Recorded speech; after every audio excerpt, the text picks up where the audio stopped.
Vous connaissez sans doute Jack Kerouac, l'idole de la contre-culture américaine, le symbole de la Beat Generation, un auteur qu'on imagine volontiers américain, parle anglais, et pourtant c'est un fait peu connu, mais sa langue maternelle n'est pas l'anglais. Écoutez Jack Kerouac interrogé par nos confrères de Radio-Canada, c'était en 1967. Vous êtes allé à l'école française? Oui, Saint-Louis de France.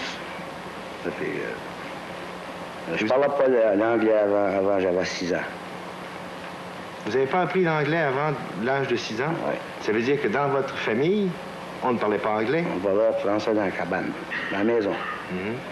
Puis c'était un quartier, tous des Français. La rue Beaulieu, puis la rue Boisvert, puis... puis le club, tous des vieux Français, je vais au 4, je vais au Pau, puis... Et oui, c'est un fait peu connu. Jack Kerouac parlait français. L'auteur de Sur la route est le fils de Canadiens francophones et il a écrit dans cette langue, sa langue maternelle donc. Aujourd'hui, ces textes en français viennent d'être publiés aux éditions canadiennes Le Boréal dans un seul et même ouvrage, La vie est dommage. Merci Jean-Christophe Cloutier d'être avec nous en direct de Philadelphie. C'est vous qui avez réuni ces textes. Comment avez-vous eu d'abord accès à ce trésor littéraire ?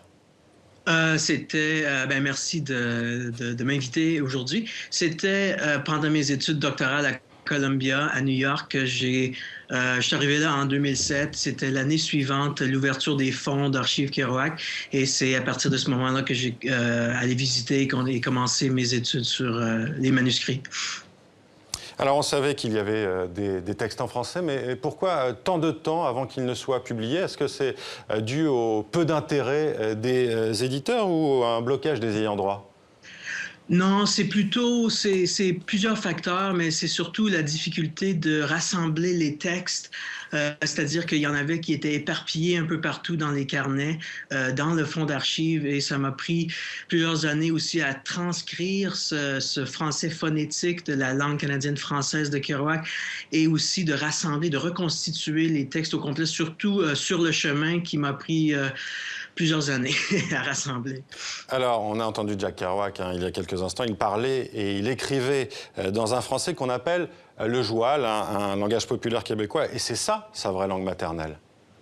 Oui, mais dans le sens, c'est un peu différent du joual, dans le sens que le joual arrive au Québec vraiment vers la fin des années 50. C'est un terme qui est associé à un mouvement politique et nationaliste propre au Québec. Pour lui, c'était plutôt la langue canadienne-française, comme il dit. Ça pourrait être, on pourrait l'appeler le choual, si vous voulez. C'est-à-dire que le joual, c'est un mot qui vient du terme cheval. C'est une façon de prononcer cheval de l'autre côté de l'Atlantique. Et pour lui, il l'épelle d'une différente façon. Par exemple, il peut se servir du SHWAL, un cheval dans la rue. En termes de style, est-ce que son écriture est très différente de celle en anglais ou pas? Est-ce qu'en lisant sa prose en français, on est dans un Kerouac plus intime, différent? Absolument. C'est un Kerouac qui, surtout, la plupart des textes, mais surtout vraiment un des grands textes, c'est La nuit et ma femme.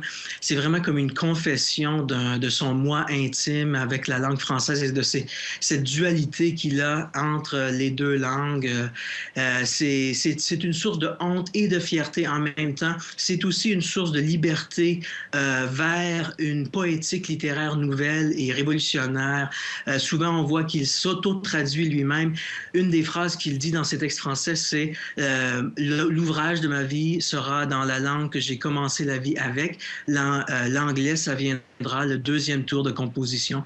Donc, on voit vraiment que c'est le début de sa pensée, de sa poétique.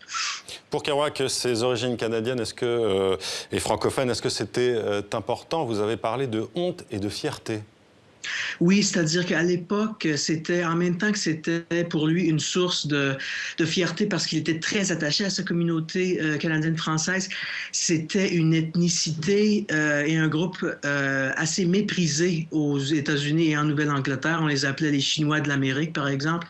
Et il prenait souvent des travails, des ouvrages vraiment difficiles dans des usines, dans des moulins à travail. Et donc, en même temps qu'il voulait s'attacher à cette communauté communauté. Il voulait aussi s'en séparer. Oui, mais en même temps, une des phrases qu'il dit, c'est que la langue la plus puissante du monde est la langue canadienne-française. Donc, il y a les deux là-dedans. Alors, dans votre recueil, il y a une nouvelle complète, Sur la route, qui fait bien sûr écho à son livre le plus célèbre en anglais, On the Road. Le même titre, mais est-ce que ce sont deux œuvres bien distinctes?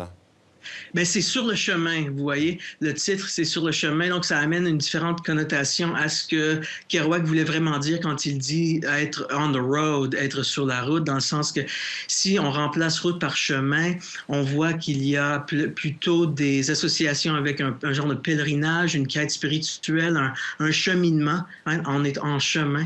Et c'est une histoire différente, c'est-à-dire que ça se passe en 1935, durant la Grande Dépression, à Chinatown. Le personnage, son alter ego, n'a que 13 ans dans cette histoire. Celui de Neil Cassidy, qui devient le Dean Moriarty de Sur la route, n'a que 9 ans. Ils se rencontrent enfants. C'est un début d'une amitié de cette façon. Donc, il y a différentes choses. Et lui-même a appelé ce texte, Sur le chemin, la solution de toutes les intrigues de On the Road qu'il avait écrit.